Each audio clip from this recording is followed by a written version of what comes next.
Salut la team! Alors la petite vidéo, je te l'avais promise hier, donc je t'ai fait la vidéo sur le sirop de violette. Donc du coup, là j'en suis à 24 heures de macération. Donc tu vois la magnifique couleur violette là, mais ça c'est 24 heures de macération de ton sirop. Là on est à l'étape en fait où lorsqu'on a fait macérer 24 heures nos violettes avec du citron, je te montre la recette juste après, hein, mais je t'explique vite fait. Donc tu auras mis du citron avec tes violettes, tu l'auras laissé macérer avec de l'eau chaude toute la nuit, donc 24 heures environ, hein, le lendemain tu filtres, tu as donc ton jus.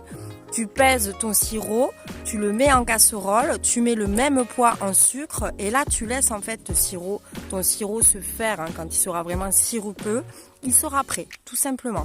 Donc là on est sur un sirop qui est génial pour la toux, pour les bronchites et qui est même chouette pour les aphtes.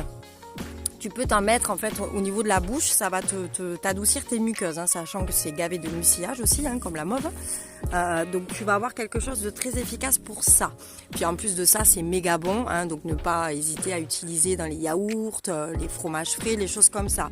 La couleur, trop belle.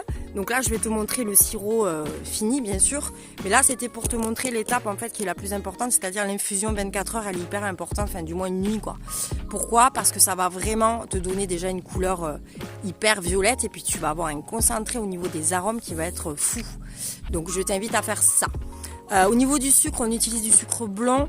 On peut utiliser du sucre roux, ne pas utiliser du sucre blanc, hein, raffiné, etc.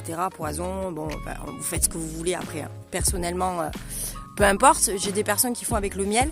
Le miel en termes de conservation, je trouve que c'est pas optimal, donc c'est pour ça que moi je mets pas de miel. Hein. Sinon j'aurais mis du miel puisque c'est ce que je préfère. Donc là, moi c'est sucre blanc. Donc même point liquide qu'en sucre, on fait cuire.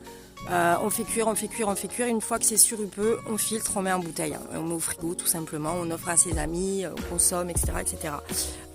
Également, tu veux faire une gelée. Une fois que tu as ton sirop, tu rajoutes à peu près 2 grammes d'agar-agar en fonction de ton poids. Donc regarde sur internet le poids, le rapport à l'agar-agar. Tu rajoutes ton agar-agar, tu continues un petit peu à la cuisson et là tu as ta gelée. Hein. La gelée, c'est juste qu'on rajoute de l'agar-agar tout simplement. Donc vraiment très simple et ça tu l'utilises pour toutes les plantes. Je te l'ai déjà expliqué pour le mimosa, là je te réexplique pour la violette. Tu peux appliquer cette façon de faire pour tous les sirops que tu vas confectionner. Belle journée la team! Vidéo recette, donc la recette suit. Hein.